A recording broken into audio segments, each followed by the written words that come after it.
two cars are 238 miles apart. That is our total distance. I'm just going to go straight to RT plus RT is our total distance, 238.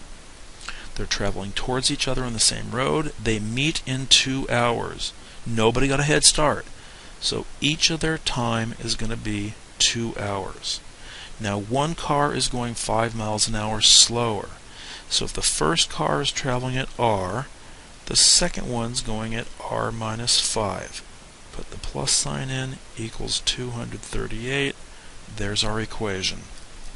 Let's do the distribution on the right.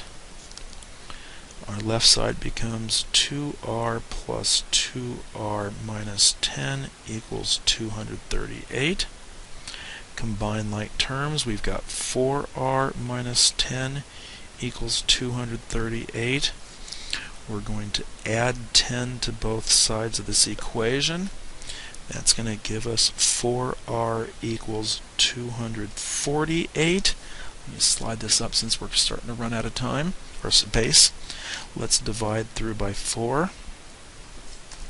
And R is going to equal 62, and that would be miles per hour. That would be one car.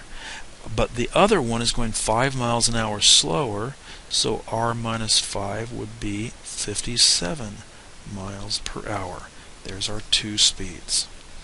Okay, let's do another one. Here we go. I'm looking for same time, or same distance, or total distance. A car passes a landmark on a highway, traveling at 40.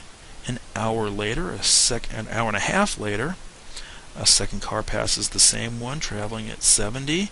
How much time after the second car will it overtake? Okay, overtake is our key word, and that tells us we're going to have a same distance involved. Now the landmark is just a little bit of an extra something or other in this problem. Instead of starting at a standstill, it starts when both of them are passing the landmark. So we have RT for one car and RT for another.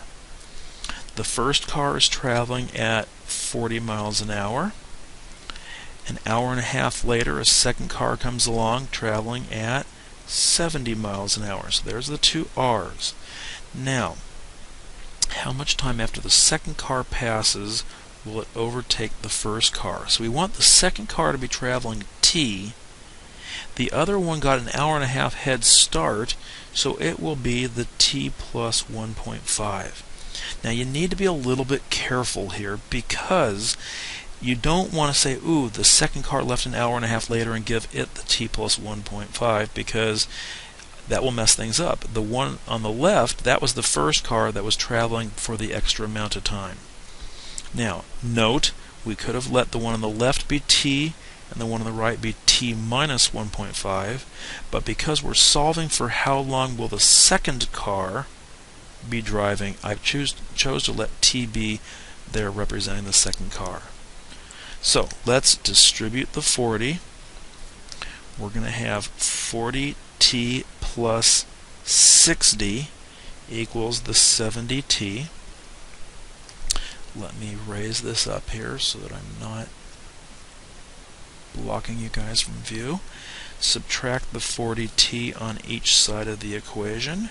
We will now have 60 equals 30T, and dividing by 30 on each side we will get 2, representing 2 hours.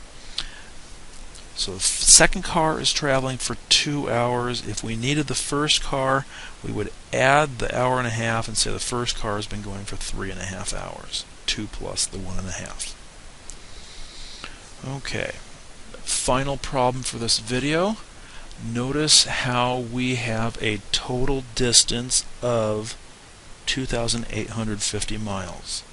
So that being a total distance tells us we're going to have RT plus RT adding up to that total distance, 2,850. Okay, one plane is traveling at 450 miles an hour, the other one's traveling at 500. So 450 is one speed, 500 is the other speed. Nobody gets a head start, so they both have T's. and that's all we're going to have to deal with. We're going to combine like terms to get 950t, and I'm going to slide that upward a little bit so you guys can see that a little bit better. 950t is equal to 2,850, and dividing by that 950 on each side will give us a nice clean t equals 3 hours.